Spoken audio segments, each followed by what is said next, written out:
When you need mealtime inspiration, it's worth shopping Kroger, where you'll find over 30,000 mouth-watering choices that excite your inner foodie. And no matter what tasty choice you make, you'll enjoy our everyday low prices, plus extra ways to save, like digital coupons worth over $600 each week. You can also save up to $1 off per gallon at the pump with fuel points. More savings and more inspiring flavors make shopping Kroger worth it every time. Kroger, fresh for everyone. Fuel restrictions apply.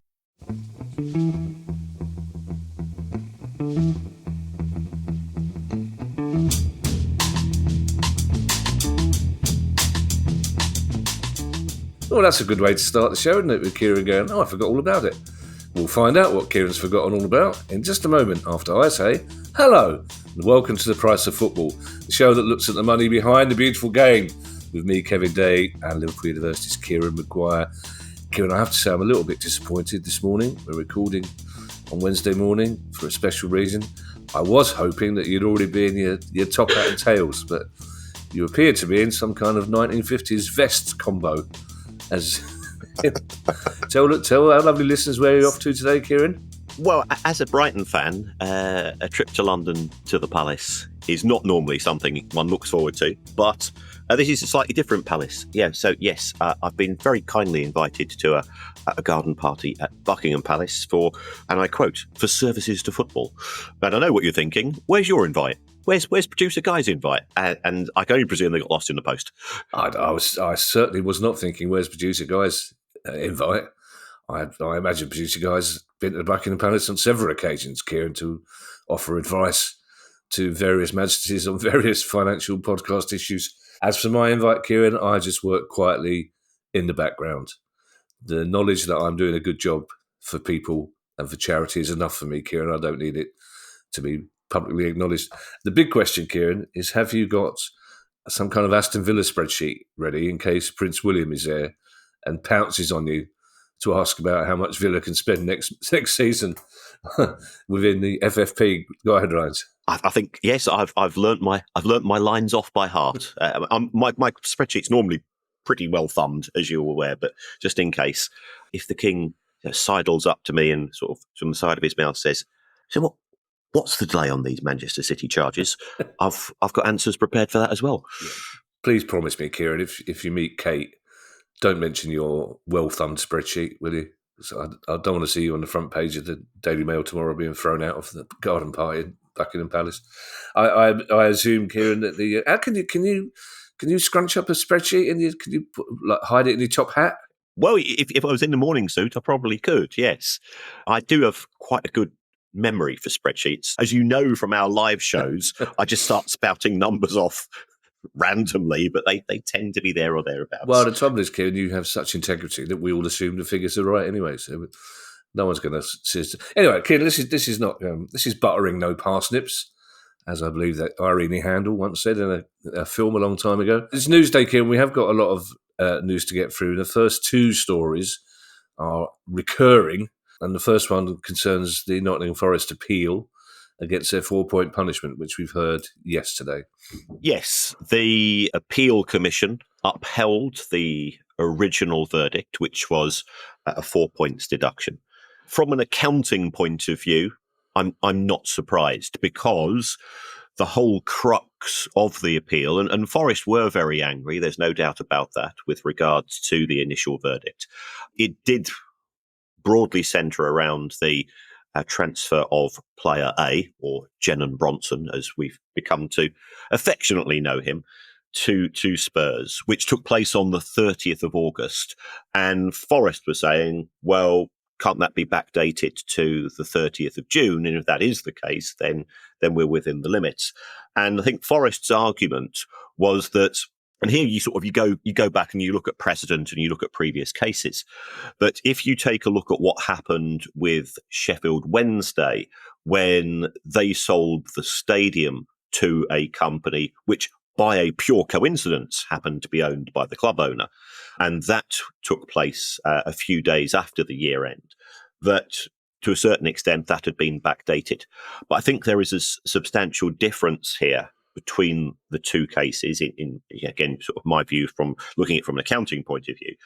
When it came to Sheffield Wednesday, there had already been negotiations with regards to the sale of the stadium, and wheels were in motion. Now, in the case of player A, yes, there had been some bids, but there are often bids for players throughout the course of the close season. Doesn't mean that transfer is going to take place. Secondly, by all accounts, Mr. Marikanakis, who is the owner of Forest, didn't effectively give the green light for the sale of the player until around about the 27th of August. So there hadn't really been a serious sale process or before the 30th of June. And thirdly, the player had played for Forest at the start of the 23-24 seasons, which would be indicative of they were potentially going to hold on to him. So all of those issues were rejected. I think it's perhaps surprising, perhaps not, that there has been nothing from Forest. And it could be that they are doing some research. It could be that it was a 3-person commission. What happens, for example, if one of the people on the commission had been once seen to enjoy a Morecambe and Wise Christmas special back in 1975, and therefore has close links to Luton, and perhaps we could call that into jeopardy. So I'm sure they're doing their background research, but the fact that there has been silence, as I suspect, is just a begrudging acceptance. To me, it was always a long shot. But if there's one person that can turn it around, we know Forest has access to one of, if not, in my view, the best sports KC in the country. But for me, it was always an open shut case from a financial or from an accounting point of view. Well, I think also the fact that they've picked up a few points in the last couple of games has helped, Kieran, isn't it, really? So they don't look like they're in any danger of relegation. And probably from a PR point of view, somebody has been wise enough to say, look, we've stuck our head above the parapet a couple of times and it hasn't gone down too well with our own fans, let alone the rest of the country. Everton, I don't know how many times I can find a way to introduce this story, but the 777 takeover or otherwise rumbles on. There's rumours this week that 2 of their major creditors, I think, want their money back, and there's been an intervention from Everton's shareholders this week, Kieran. That's right. I think a lot of people assume that 777 were buying all of the shares in Everton Football Club, but they're actually just buying 94.1%, which is the proportion which is owned by Farhad Moshiri. And he's given, as we've said on many occasions, he's given 777 exclusive access or exclusive rights. And on the back of that, 777 have lent Everton money. The remaining shareholders, I think, in what can only be described as a strongly worded statement, and you can understand the anger and the passion of the Evertonians who are minority shareholders, have described the process as a farce. They've pointed out quite validly that this has been dragging on for 8 or 9 months. Everton are safe from relegation following the points deductions, and everybody wants to focus on the football, focus on what's happening over the summer, look forward to the next season. But we've still got this overhanging shadow of the issues in relation to ownership. And in respect of 777, as you rightly said, they owe money to third parties effectively, which needs to be dealt with. We brought up on the Tuesday show the issue of now potential civil litigation rather than criminal litigation coming from somebody who has lent money to 777 and is saying that there's been double counting with regards to the assets against which that's been secured against. And 777's airline, and we were very honoured to be sent a couple of shirts with Bonza Airlines on that. Bonza Airlines has gone into administration, and this is where sort of the human issues are ignored. The April salaries for the Bonza Airlines staff have gone unpaid, and this is down to 777. It's all very well, gurning at the camera and wearing your baseball hat on and making sure you're photographed next to the appropriate people. Passengers have been left stranded. Unsecured creditors have been unpaid. The costs of the administration to date, I believe, are somewhere between 250,000 and 350,000 Australian dollars. And I was looking at some of the costs of running administrations. I was looking at Worcester Warriors Rugby Club, which has a connection indirectly to Morecambe Football Club, and that went into administration. The administrators there have got £1.8 million. You've got considerable sums in addition in respect of legal costs and so on. So if people think that administration for any football club is an easy way out of things, that's not the case, because there's jobs on the line. There's people who have supplied the club in good faith as well. So you can understand the anger of the shareholder group. They've been kept in the dark. Farhad Moshiri has, in my view, completely failed in his responsibilities towards the fans, to the employees, and also to sort of the broader football environment. We've got this unknown position. The Premier League, which said a couple of months ago that it was minded to approve the deal, has also gone silent. I can understand that, because I do think that they're damned if they say anything and they're damned if they don't, to a certain extent, because they could face they could themselves face litigation if they say, well, we're going to not approve 777, and regardless of the legitimacy of any case, there are opportunists within any organisation who could potentially try to get some of this money back, or make life really awkward for the Premier League. We saw some rather distressing social media footage early in the week, Kieran, of staff at Bonza Airlines being told that their salaries were going to go unpaid, which wasn't pleasant to watch. Can we just clarify, Kieran? I think I know the answer to this question, but can we clarify for our listeners that the Everton shareholder group demanding an end to the farce, basically they want the Premier League to block the takeover. They're not demanding 777 be allowed to continue. They're pretty much demanding that the Premier League stop it now, aren't they, rather than prolonging the agony? That's right. 777 have not engaged, by all accounts, with the other shareholders. I don't know of a single Evertonian who thinks that 777 are a step in the right direction. If you take a look at some of the quotes from the litigation, which was very strongly worded, it's effectively been saying that Everton Football Club would just be another bauble for 77 to own, against which it would then try to raise more money.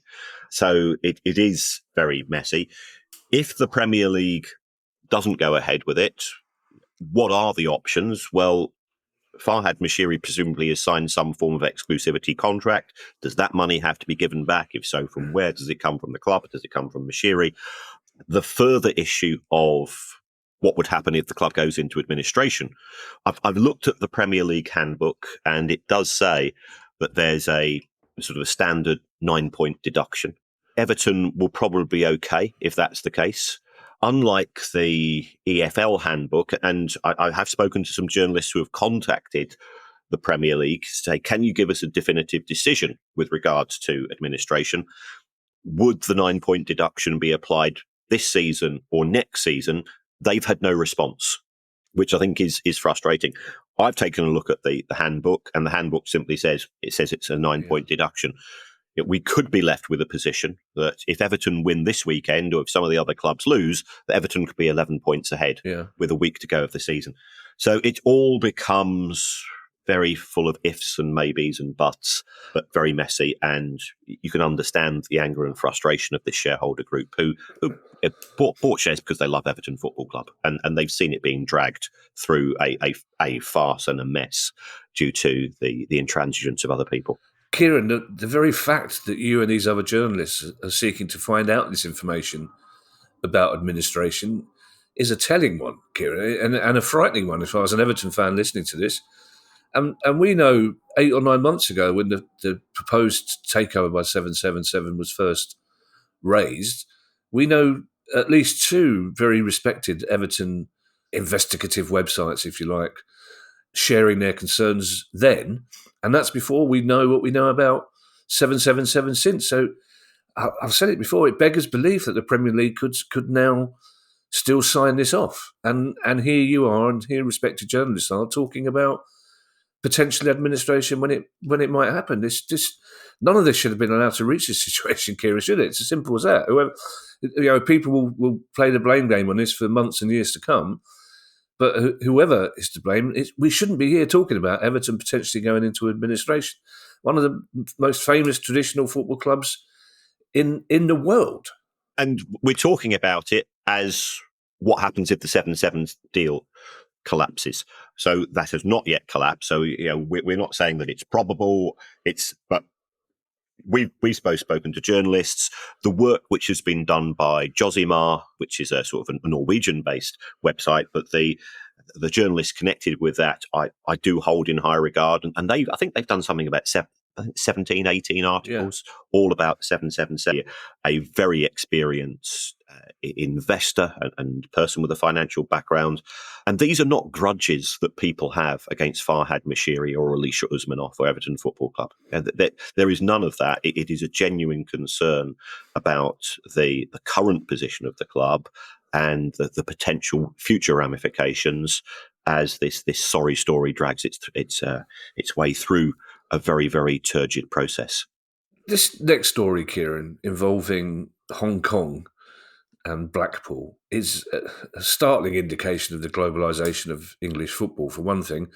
But it's one of those stories that when I see it, I'm not sure whether it's a serious potential problem for Blackpool or one of those quirky little and finally stories, Kieran. So what are we looking at here?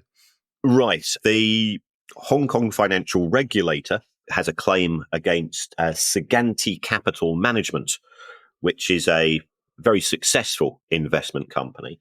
And in particular, the reason why there's a link to football is Siganti is owned by a guy called Simon Sadler, again, very successful, very aggressive by all accounts, boss, if the story's in Bloomberg or anything to go by. And the accusation is one of insider trading against the organisation, and in particular in relation to what we call something called block trades. Now, normally, when you're looking to sell shares, you sell them through the stock exchange. And there are often banks who are looking to sell shares in individual companies, and they don't necessarily want to put it through the standard stock exchange. So what they will do is that they will get another party, in this case, the likes of Siganti, to say, look, we've got 500,000 shares in company X to sell. Can you find a buyer? And Siganti will say, we've got contacts, we'll find a buyer. Now, if you're selling a lot of shares, if you're selling a lot of anything, the price tends to fall. Yeah, that's the nature of economics 101. If you know that a bank is looking to sell 500,000 shares, what you can do is something which is referred to as short selling, where you sell shares yourself that you don't yet own. So let's say that you know that there's going to be a huge sale. You go, okay, well, when this hits the market price is going to fall. We will pretend to sell shares at, say, 200 pence. We think the price is going to drop to 150. And when it drops to 150, we'll buy the shares and we can then hand them across to the person that we had this deal with. And you make a profit. So that is the accusation that's being made. In terms of what are the potential repercussions, you're talking 10 million Hong Kong dollar fine. I've got to be honest, for Simon Sadler, that's not an issue. But there are also potential issues in terms of it could be a prison sentence. What about the finances of Blackpool Football Club? Because that's our concern. And, we've always been worried about Blackpool historically. I mean, it looked like new owner, local lad made good, all of these, sort of, delighted that the club was making progress. Blackpool owe other parts of the group to put this money together. Could this be a complication? Yes. My personal view is that Simon Sadler is of sufficient wealth that this should not be a problem. In terms of future funding of the club, what happens there, we'll have to wait and see, because his focus, I suspect, will not be on the football side of his portfolio of assets. Well, we'll file that under one to keep an eye on, Kieran.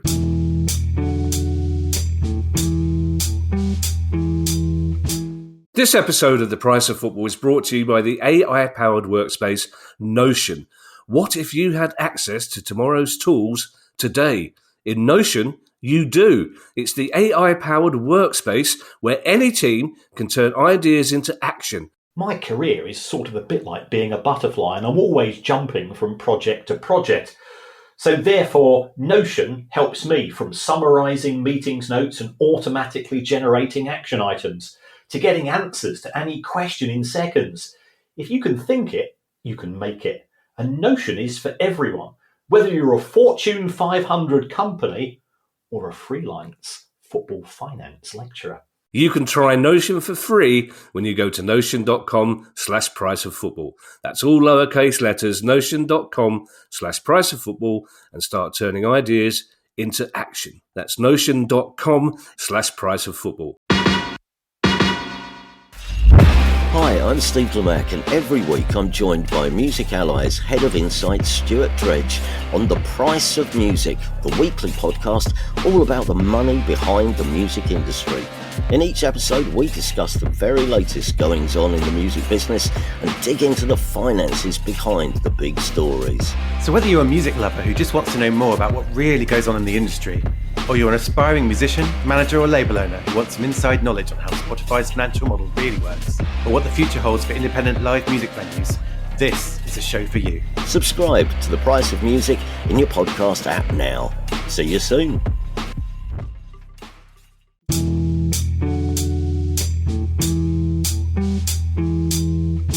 Talking of globalisation, Ali has been on tour at the moment, and her tour took her to High Wycombe last night, Kieran.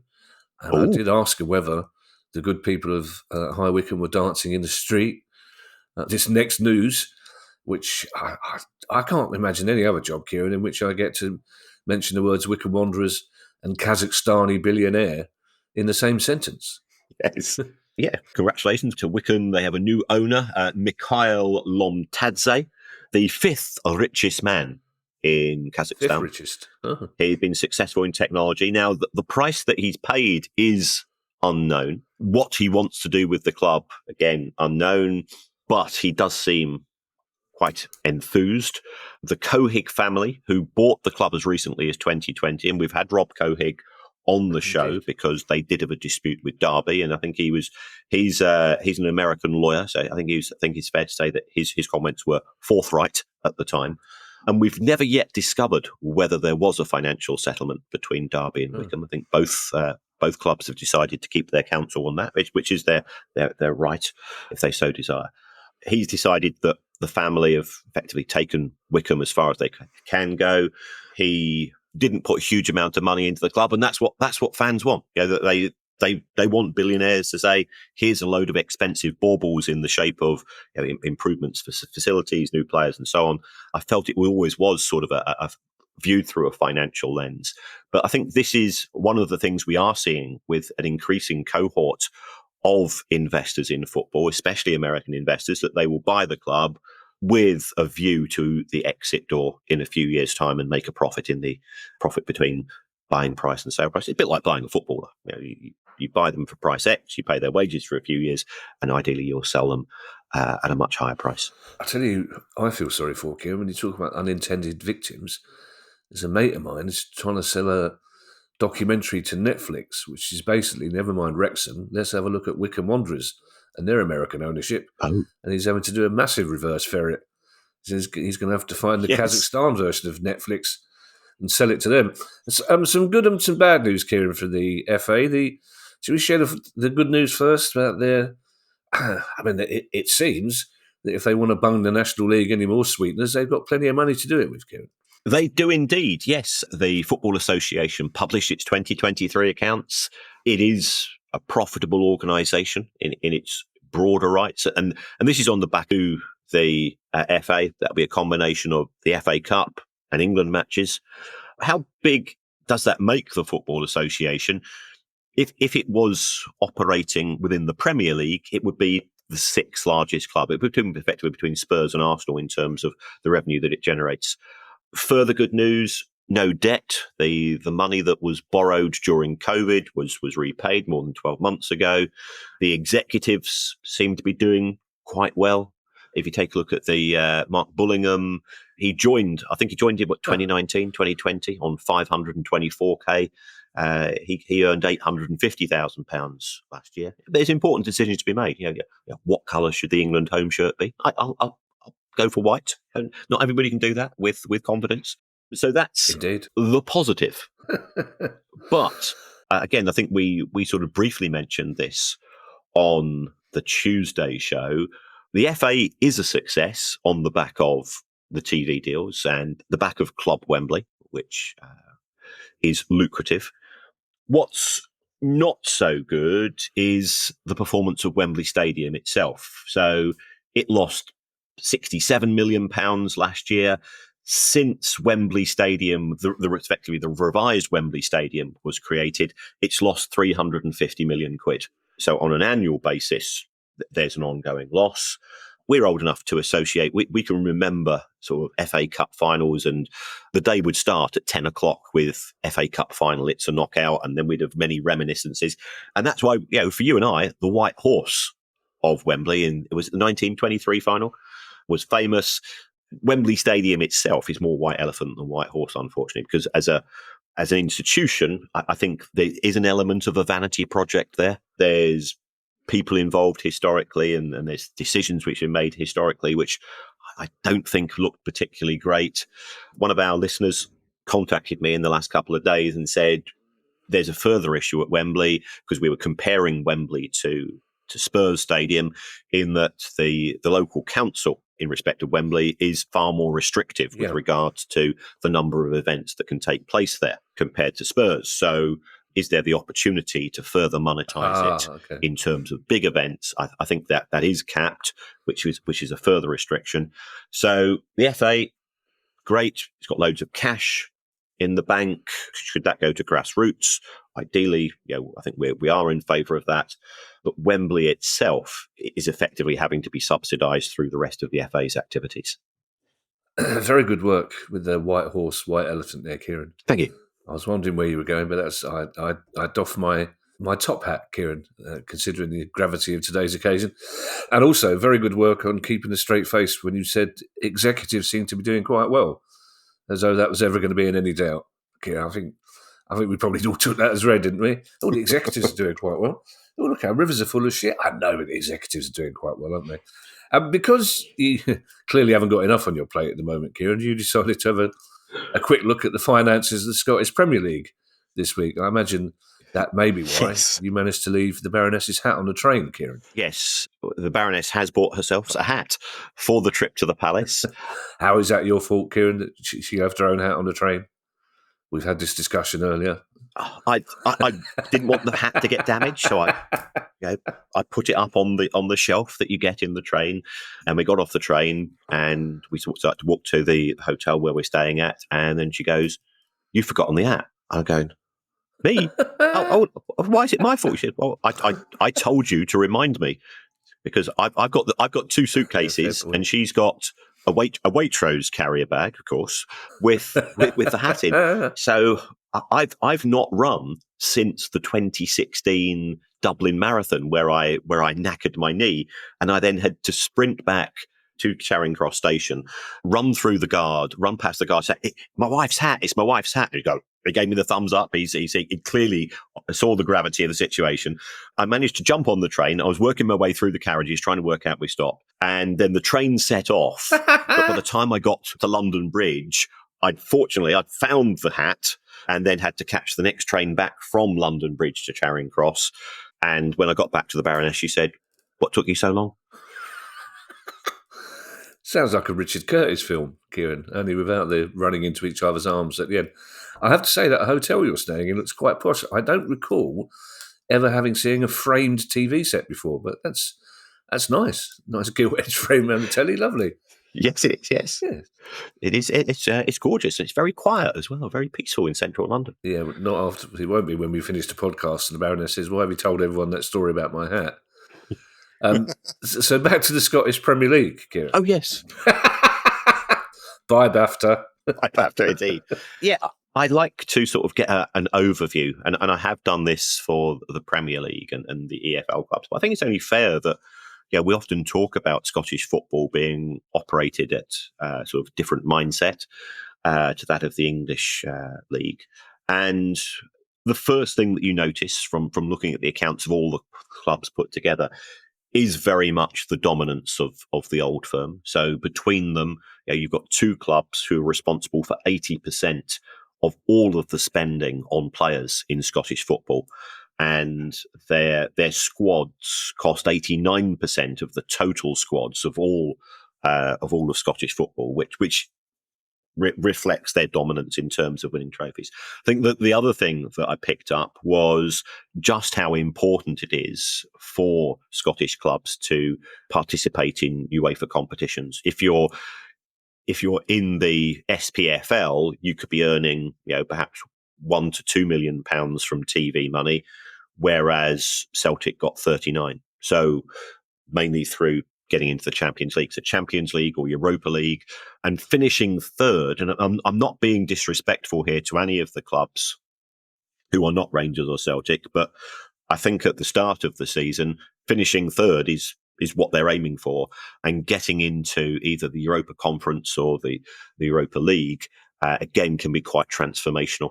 The other thing that I picked up, that overall, the SPFL clubs together made a profit. Whereas if you compare that to the Premier League clubs, the 20 Premier League clubs together lost £800 million last season.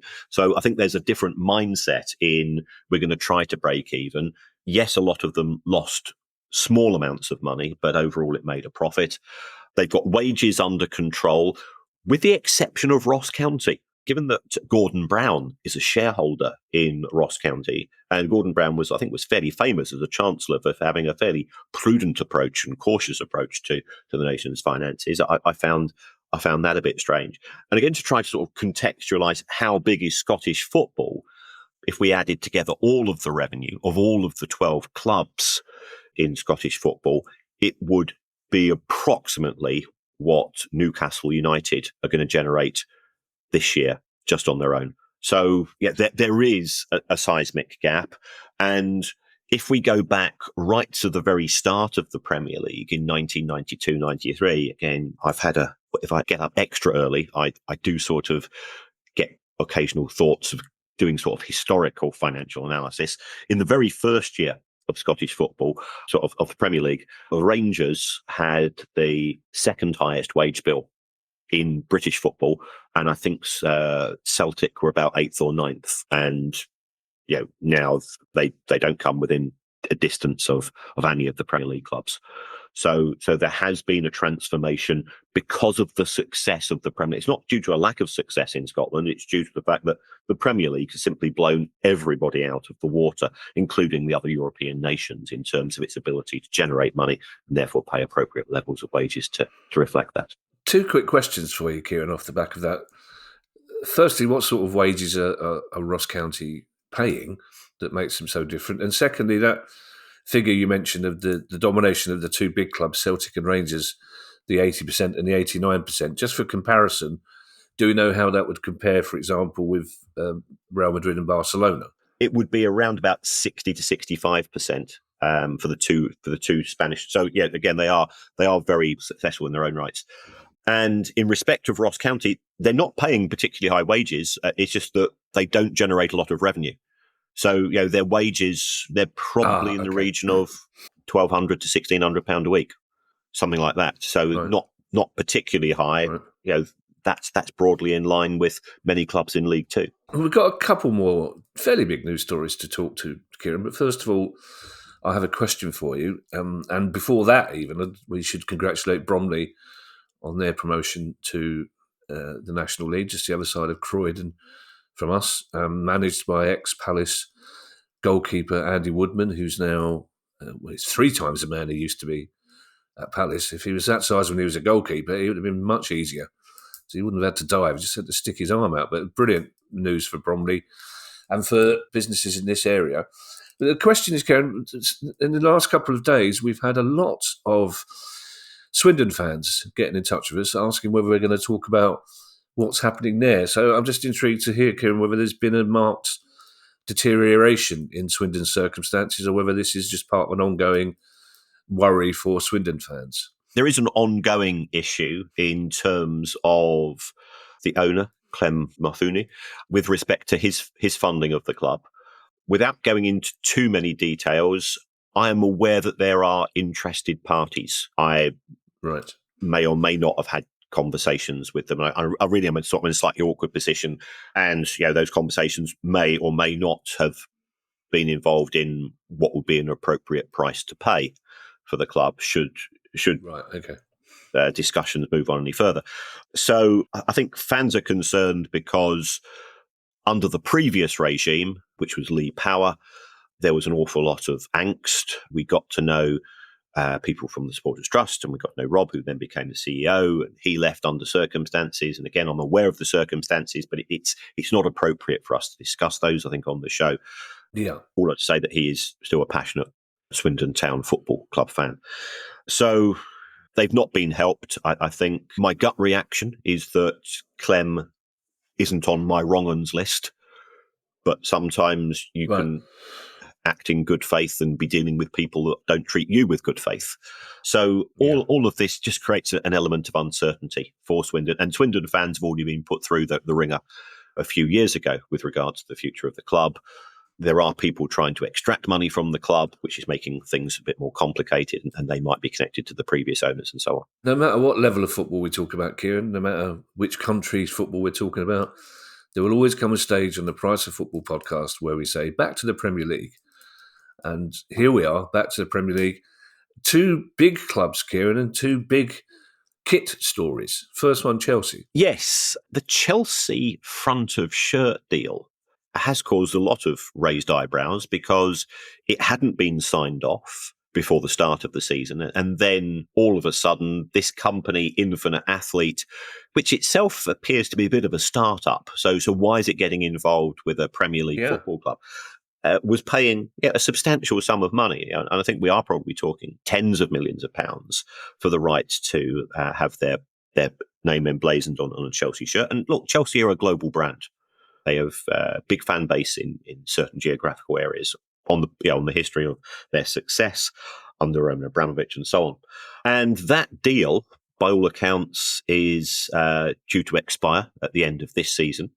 But there's been no indication as to whether or not that there's a deal for another organisation for next season. And the reason why this is a potential cause for concern is, we've had Tom from Castore on, and we've got our secret kit manufacturer as well, whom we ask questions to.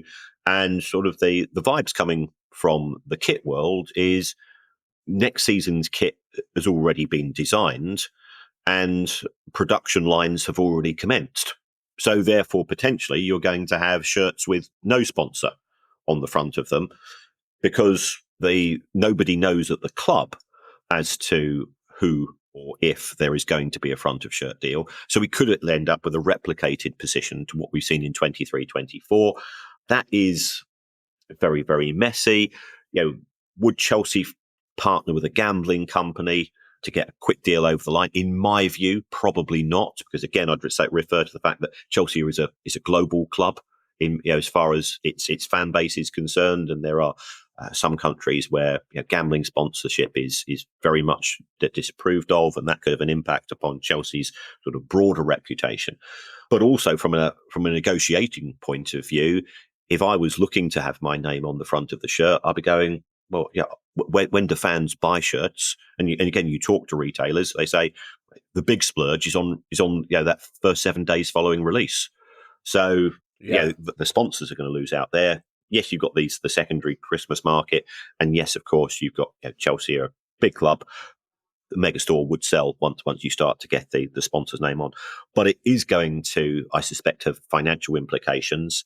I think Infinite Athlete might be moving to sleeve sponsor for next year. We'll have to wait and see.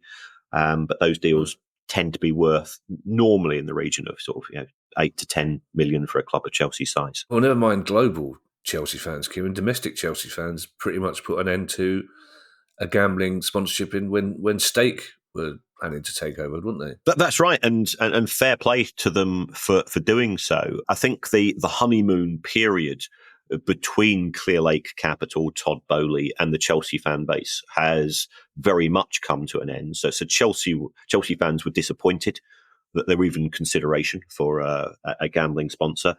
I know David Hellier, who works for the Bloomberg, he was tweeting this weekend that there were empty seats at Chelsea. Chelsea were playing West Ham, London derby. Chelsea, I know Chelsea's form has been erratic, but he says, and the reason for this was that the sort of some of the premium seats, the prices have just gone through the roof. They've trebled, and people are saying, Why should we be expected to pay hundreds of pounds for a seat? They're not even seats which are right next to the dugout or anything. And I think it's a horrible thing to say when football gets into bed with private equity. Private equity is just interested in money. It's just interested in maximising revenues. And we will see, even when some clubs have put up relatively modest price increases, this is going to become the norm rather than the exception.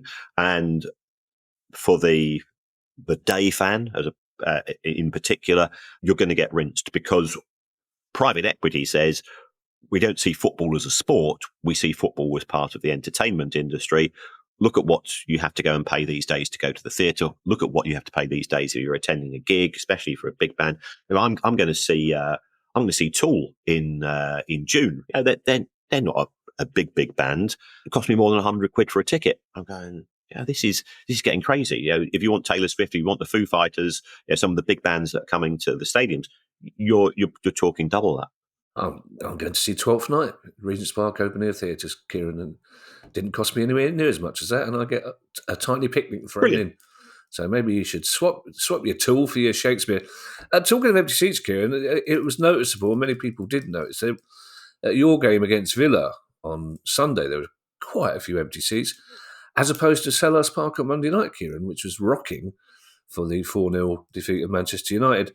And as you clearly aren't going to be gracious enough to mention it, Kieran, I thought I would crowbar that in myself. I was going to congratulate you on a fantastic performance, and it has to be pointed out that I did send you a congratulatory text and Princess Julian immediately following the end of the match. So, no, you did. You thoroughly deserve to win. And with regards to the empty seats at the Amex, in my view, it's an issue for the club. If there's nothing to play for, bank holiday weekend, I'm not making excuses, and as well as I know, getting to the Amex is a pain in the backside. Because it's for you. I've been to watch Palace's matches with you. I rock up at Pawson's Arms, and we have a leisurely stroll which takes us 10 minutes. The Amex is sort of quasi out of town, and the transport links are okay-ish on a good day, and it can. And if it's not a good day, then things will get worse. Yeah, the Baroness was looking after our grandchildren, and she couldn't make the match. We put our ticket up for sale, and her ticket up for sale, no chance of it shifting. So yeah, there were empty seats, because if there's no skin in the game, people will say, I won't go. Yeah, and recent performances and no goals haven't helped things. Yeah, that was a very nice message of congratulations you sent, Kieran. But I have to say, as I was leaving Selhurst Park and that message came through, I thought, oh no, the only thing that's going to take the edge off this is that Kieran reveals he had money on Palace winning 4-0. But luckily, not the case.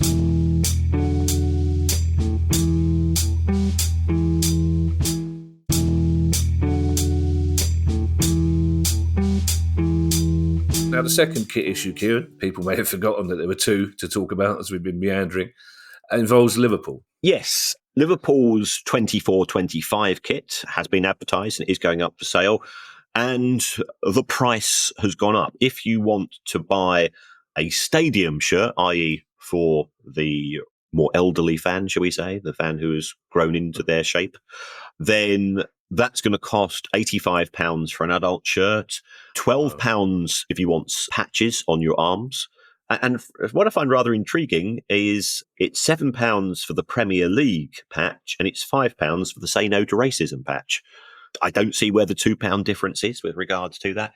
If you want a name and a number, it's a further £16. So we're up to £113 for a shirt. And if you want the match ready shirt, it's £125 plus your £28 for various adornments. So you're talking a total of £153 for a match, which just in case Jurgen Klopp decides in his final home match, he wants to drag somebody from the crowd to sit on the bench with him and as a special memento.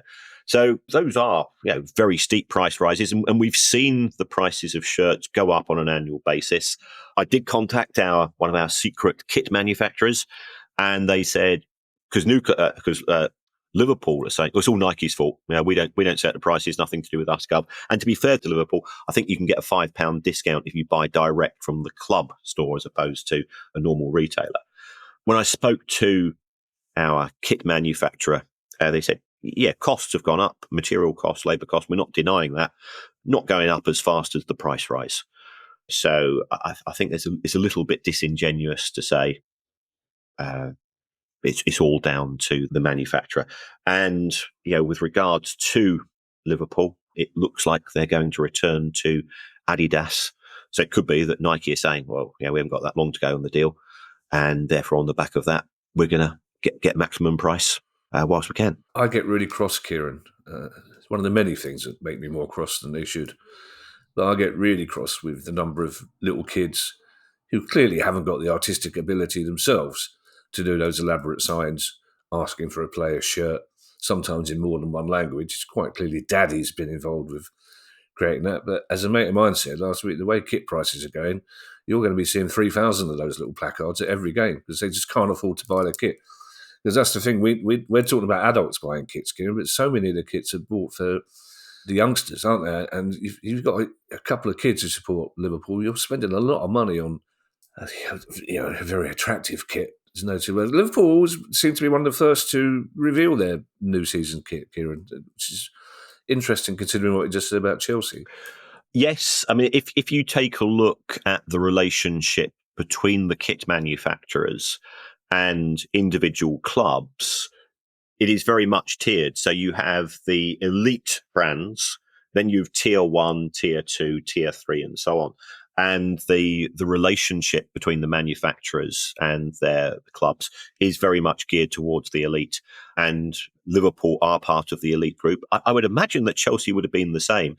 Part of the reason why Chelsea haven't announced anything yet is they're probably a bit embarrassed to say, and here's next year's kit.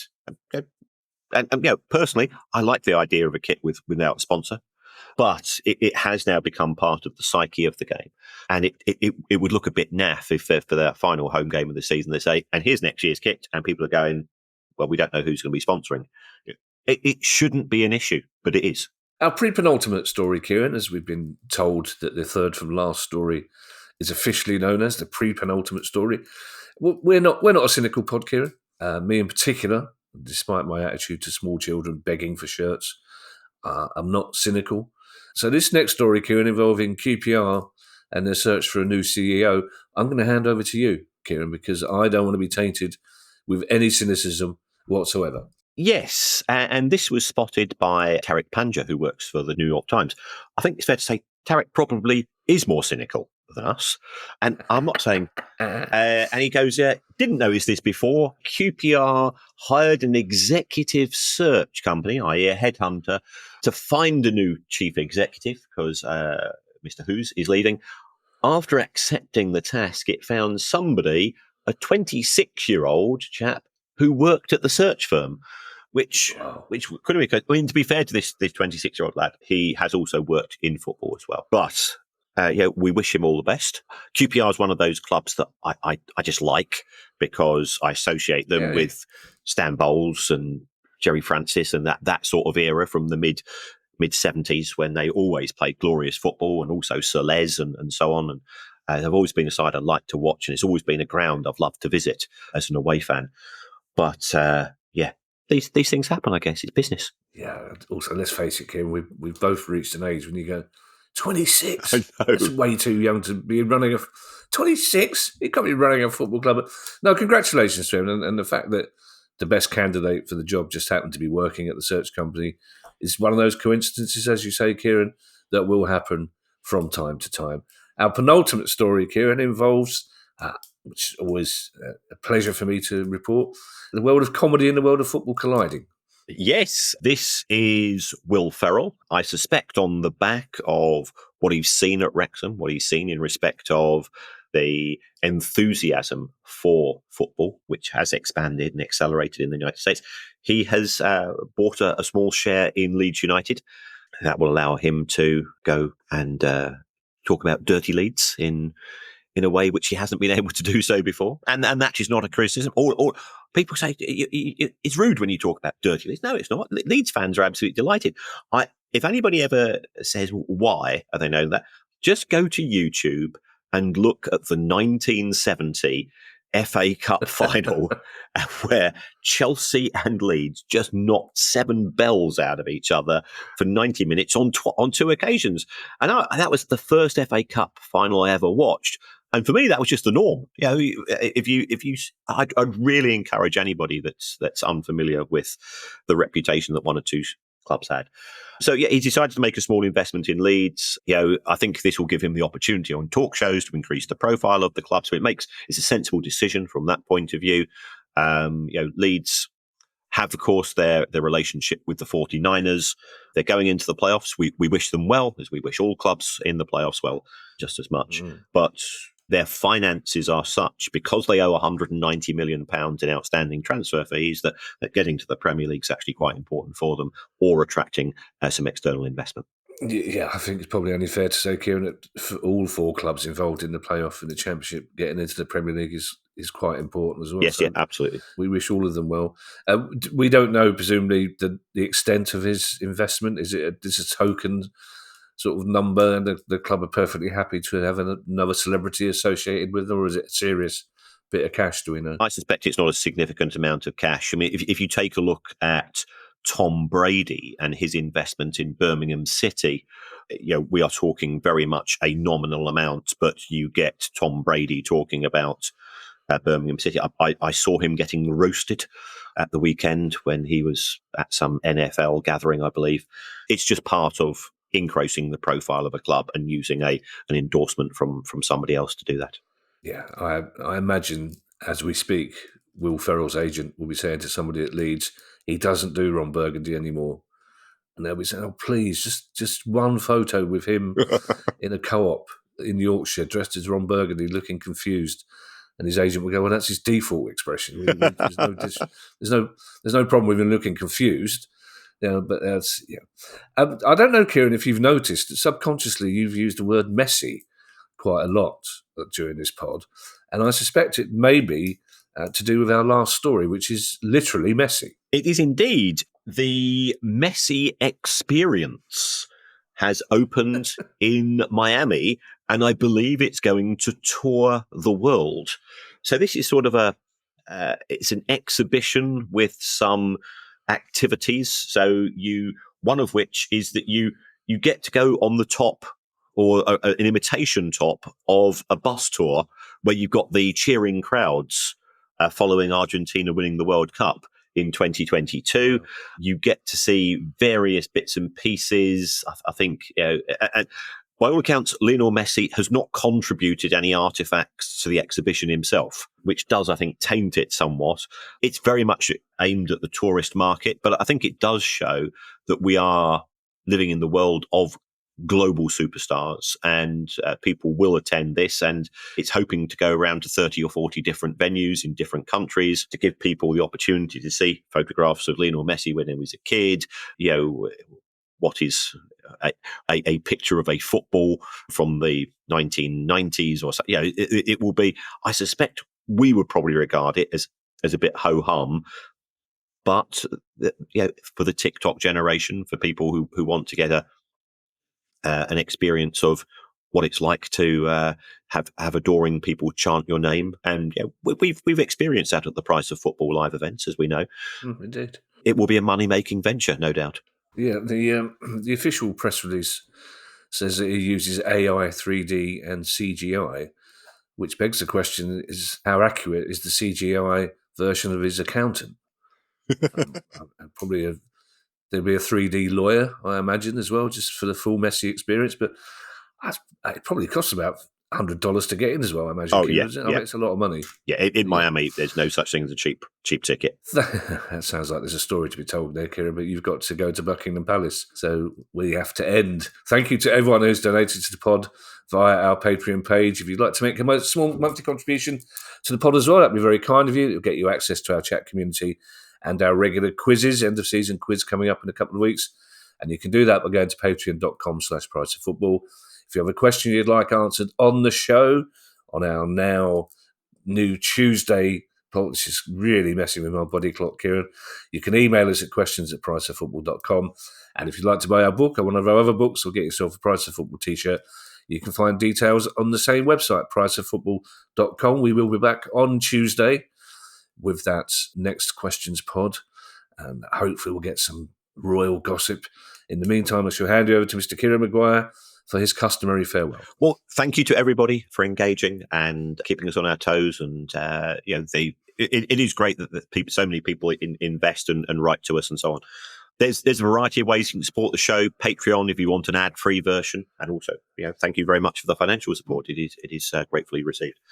There's another way that you can support the show, but I'm not going to talk about that today because we've actually got some good news. I mentioned 18 weeks ago that one of our secret lawyers has become a father and two baby girls, and they were born a wee bit premature. And the fantastic news is that they've come home. So the little one has come home. Ah, wonderful. So congratulations to you know who you are, and lots of love from us. And I've been keeping in contact, and but no doubt it's been a very traumatic period for everybody, but it's so great to hear. That's lovely news to end on, Kieran, and well done the NHS as well. That's fantastic. Just one final thing, Kieran, before we go. I need to satisfy my curiosity here. When King Charles or Prince William sidles up to you, takes the hand and says, "And what do you do?" What are you going to tell him? And is that when you're going to mention me? Of course, I'm the co-host with comedian, writer, and Scourge of the Sun, Kevin Day. Bye, everybody. Bye. The price of football.